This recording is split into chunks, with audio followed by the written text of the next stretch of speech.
எம்ஜிஆருக்கு ஈக்குவலா அவரை வந்து கமெண்ட் பண்ணி பேசுறதுல ஒரே ஆள்லாம் வந்து அவங்க தான் சொல்லுவாங்க. ஆமா. அவங்களோட பழகுனது எப்படி இருந்துச்சு உங்களுக்கு? அந்த அம்மா வந்து அப்பவே ஒரு பெரிய ஒரு தரமான லேடி. டைரக்ஷன், ஆமா. ப்ரொடியூசரு, ஹீரோயினு, பாட்டு பாடுறது எல்லாமே பண்ணிட்டு இருந்தாங்க.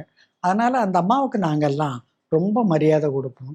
ரொம்ப நான் வந்து அவங்களோட ஒரு 3, 4 படம் நடிச்சேன். ரெங்கொன் ராதான்னு ஒரு படம். அதில ஃபுல்லா இருப்போம். நானும் அந்த அம்மாவும்.